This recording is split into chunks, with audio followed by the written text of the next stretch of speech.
So what's good, YouTube? It's your boy Vonnie Bravo back at y'all with another update. As y'all can see by the title, it is my 5-month update. So before I get into this video, I just want to give y'all a quick 360 of my first style.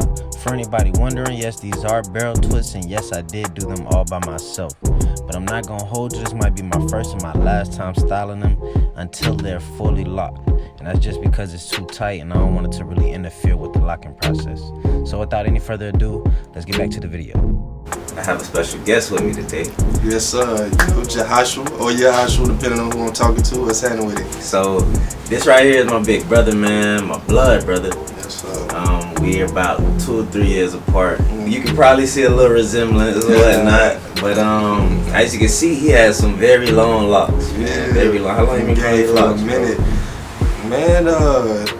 It had to be. I'm gonna say I think I started growing on 2016, and I might have got locked up in 2017. So about 4 or 5 years. 4 or 5 years, yeah. I see the growth for 4 or 5 years, man. You know, I ain't got to retwist. I'm a little nappy for real right now, but yeah, we here. So I got a few questions for you, bro. Yes, sir. Talk to me. So I wanted to know how you started your locks.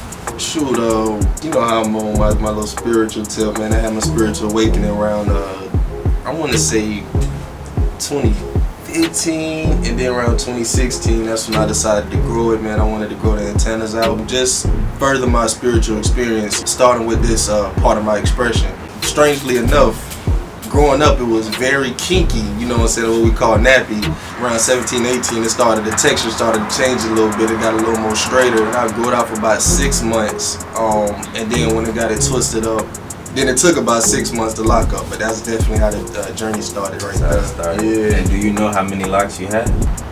I'm gonna say 120 plus. A little rough estimate. Yeah. You know, it's crazy. I low-key started my journey in a similar way.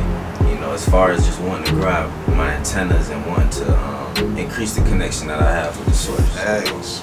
That's something I can definitely say we have in common with our journeys. It isn't just for a look, you know, it isn't just for a style, you know, it's much deeper than that, you know.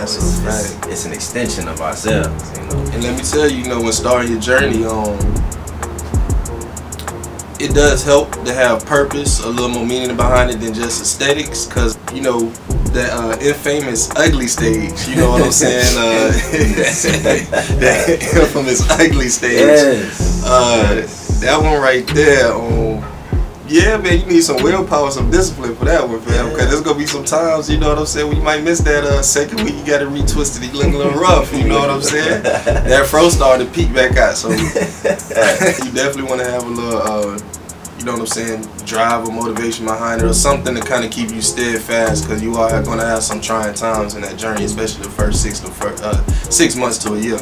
I was telling my girlfriend the other day that when you can really realize something is temporary, it allows you to go through it a lot easier. Going on my first journey, I didn't know the obstacles that I would face. I didn't know that it was a budding stage. I didn't know they would go everywhere at first, and once they get a little longer, then they'll start to lay down. I didn't know a lot of these things, so going through it was a lot longer, a lot more tedious, you know, because you don't know that certain stages are temporary. But once you know that, once you have it in your mind, embedded in your mind, while you're going through the journey, it makes it a lot easier. Thanks. Listen, I told him I was gonna catch him. I know I'm not, but you know, you got a friendly competition. So a lot of people say that once they get locks, they start to receive different energy, you know, from people. Now, what's your position on that? Do you agree? Do you disagree? Do you think that you received any different energy growing locks? Man, definitely, because you know, we harping back that we talked about having different motivations than aesthetics, but nonetheless, aesthetics is part of it. It's a look. So the same way, if you was to get piercings, you know what I'm saying, if you was to get waves, you know what I mean, or you know, earrings, tattoos, same with locks, you're definitely going to encounter a lot of different energies, a lot of different questions, a lot of different looks, and a lot of different attention for sure. You know, can go back to my first video. I explained how when I grew my first set of locks, I started receiving an abundant amount of energy from people. It was as if I was a magnet. And before that, people walked right past me. They looked over my shoulder, you know, oh, that little black boy. They dismissed me very easily. But once I end up growing the locks, I don't know if it's the pheromones it's released. I don't know certain chemicals released from the hair, but man, they love it. As far as bleaching locks, man, you never bleached your locks, right? Man, nah, fam.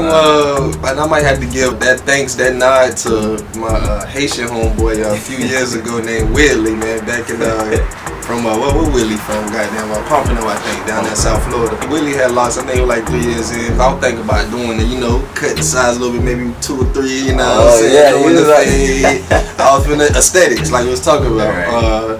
But Willie was like, nah, man, don't do that, man. Keep it whole, full thing, man. No dime, don't do none of that, man. You know what I'm saying? Keep it natural, keep it strong. And then again, like I told you guys, I was doing it for spiritual reasons anyway. So I was like, you know what, you're right. That might be a sign anyway. Some people think the tips are dyes, but that's just the sun, you know what I'm saying? Making them a little lighter. And because so many people had it dyed already or did the cut, you know what I'm saying, to the size or cut the hole, did a whole little, I decided now I'm going to keep it, traditional, aesthetically and for spiritual purposes, because like I said, I wasn't really in it for the aesthetics to begin with. I did that on my first journey. I paid the price, definitely did. They tell you it takes the melanin out, but that's exactly what it does. Please do not dye your hair. This is coming from me and him. I just started my locks. He's been in this lock game for about 4 years, 5 years. We're recommending you, please do not dye your hair. If you do, that's on you. Like I said, to each his own, but it will behoove of you not to. So, how often do you get retwists? Man, myself up until about 2 years of growing my locks, man, I was getting them done every 2 weeks faithfully. Every 2 weeks? Every 2 weeks. The first year I had a loctician. We used to do them named Crystal down at Homestead.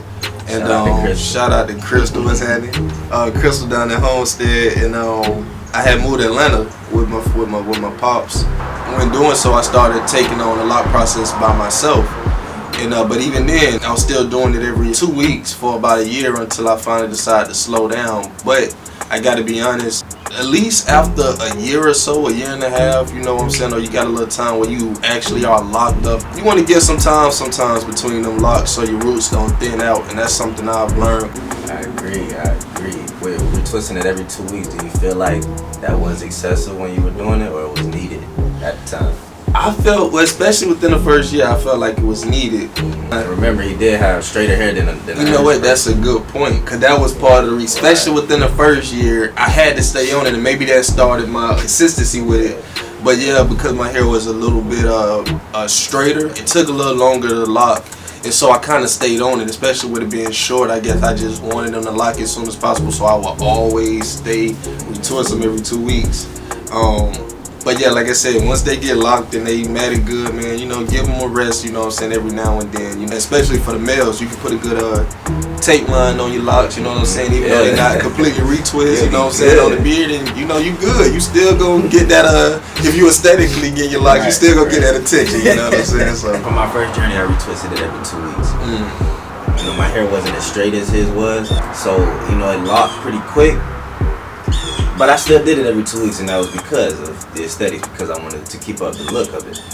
As y'all know, this journey, I cannot retwist it between that month. I gotta wait at least a month or more, and that's just because, like he said, give your roots that time to thicken up, to strengthen up. If you constantly manipulating it, it will end up doing some things you don't want it to do. I have changed my routine and my thought process on it. I'm able to go those extra days looking a little rough. I don't mind, because it's not for the aesthetics. It's for the health of my hair. Exactly. What type of products you use for the health? You know what I'm saying, keep it hydrated and healthy. Man, I use rose water for hydration. Black Jamaican castor oil, wild growth oil. I use tea tree oil, peppermint oil.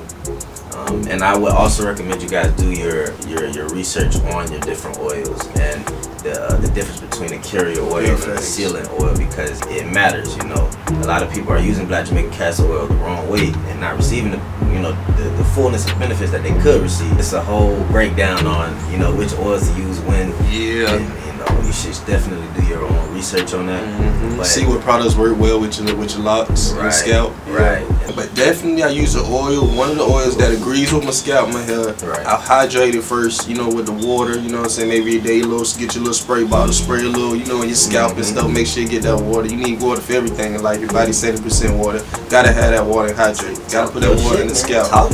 You know, even when you're growing, you know what I'm saying, they still small and trying to lock up, you know, get like say get your spray bottle, don't spray it too much that you drench it and take your locks out, but you gotta hydrate that scalp. And when you put the water on, you know, you put a little oil behind it and seal that hydration in, and you know, you're good to go. In regards to keeping your hair healthy with the water and the oils, do you think that there's some correlation between what you eat and put on your body that also affects your hair growth and how healthy your hair is? Man, absolutely. So, me personally, again, guys, I had started my journey for spiritual reasons and a spiritual awakening. So with me, it wasn't just my aesthetics changed with the locks that denoted, you know what I'm saying, a changing in my spirituality. It was my character. It was the food I ate. You know what I'm saying. It was my thought process. Food, especially, and the effect it has on my locks and how it grew before I even started the locks. Within the same month, I started my you know, some people call it diet, I call it livity. I started my livity change. I went on a strict raw diet, man. I'm talking about kale in the morning. I might eat one meal, you know what I'm saying, when I get from work, and I'm not eating no meat, mind you. I cut meat out. And when I say no meat, I'm not talking about fish. I'm not talking about, you know what I'm saying, even the impossible meat, man. I'm talking about straight raw fruits, greens, and vegetables. Not advising everybody going through that for your locks. But that was my experience, and one thing I noticed, man, what was crazy was that my hair, man, it was shooting, man. It was growing fast, man. My hair was growing like Methuselah, man. Hey, cuz. Hey, listen to me real quick, cuz. Your boy just got his first compliment. You hear me? I don't think y'all heard me. I just got my first compliment, nigga. You know it's real when a nigga getting compliments, you hear me? And guess what? It was from a white girl. Yeah, your boy got a compliment from the Snow Bunny. Look, she said, I like your braids. I say, these ain't braids, but hey, I'm thankful, you hear me? Your boy gotta be doing something right. Your boy getting compliments now.